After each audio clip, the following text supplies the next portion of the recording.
Invictus Launch Week is here and I want to test performance, so that's what this video is about. I've got my main system, a 5900X and a 3080 with 32 gigs of RAM, and then I've also got my minimum spec system, which has got an i5-8400, which is a 6-core CPU from a few years ago, as well as 16 gigs of RAM, and it's had a nice little upgrade. It's now got a 1060 6GB version in. So we're going to put them together. I'm in the same server.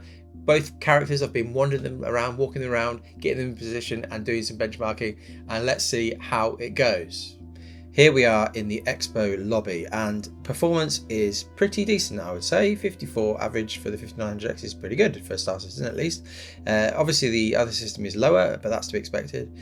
And we can see when we look at the stats that really we're not particularly GPU bound in this area. The 1060 is touching being fully utilized at various points there for 7% time in GPU load, but on the whole we're on the CPU, and you can see if you look at the CPU max thread load there, you can see that at least one of the threads is being pushed pretty hard, and we know from the previous video that that may well be the render thread and the main thread being pushed hard. So let's move on.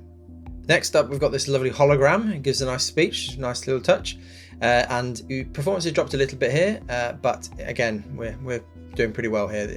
It's not surprising, there's not much going on here. If you look at the stats, the GPU isn't being pushed at all really on either system here, and we're all being bound by the CPU.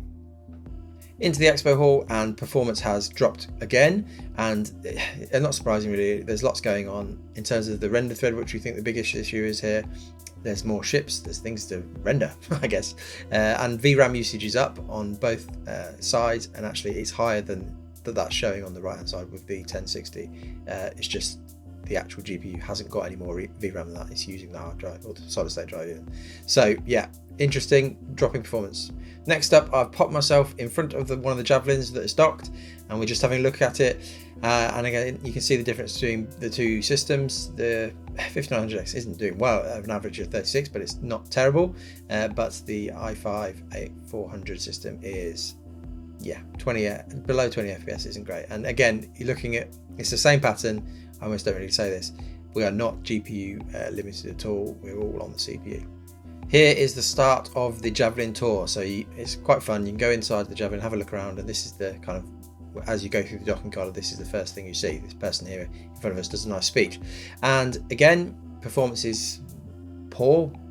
It's playable, I guess, on the 5900X system, and you can get around with the i5 system. It's not too bad, but yeah, it's not pretty. So last up is the Bengal flyby, and performance isn't so bad really with the 5900X. What's interesting here was that I did the test, and then actually immediately after I did the runs with both characters, the Bengal jumped out, and so performance actually went up massively. And I think it therefore is fair to say that these ships are making a big difference in terms of just performance in general, these bigger ships. And yeah, again, performance isn't normally this bad without these ships in the game.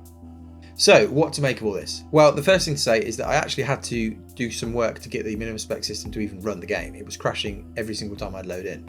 And effectively what it was is that the page file that Windows was setting, because normally Windows just sets the page file, which is effectively Windows' way of giving you extra RAM if you run out.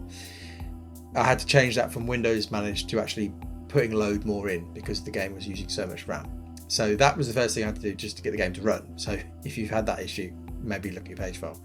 But you can see the difference between the two systems. Obviously the 5900X is a much better CPU than the 8400, and that is really where the difference is between the two systems. In all the benchmarking, that's the issue. The single threaded performance is just nowhere near as good on the 8400. But most people are probably running systems closer to that, and we know that there are changes on the way. We talked about this lots on this channel, and really it's a situation in most cases just hold tight and wait for their performance improvements coming with the Gen 12 renderer and Vulkan, hopefully some point in the next year.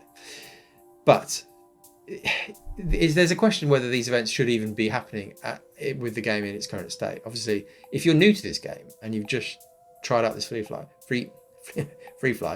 you might think, well, this is terrible performance, and it is terrible performance. It is actually slightly worse than it is normally, which it doesn't say much.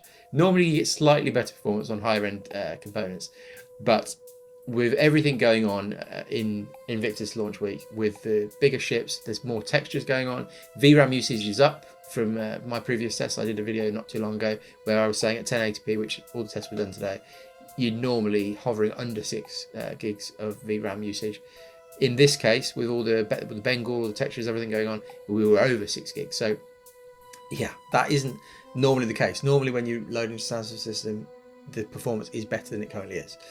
So yeah, again, you could argue that CRG should probably just not do these events as the game performs so badly, but I think we have to just let them get on with it, because they know how much money they can make from these things.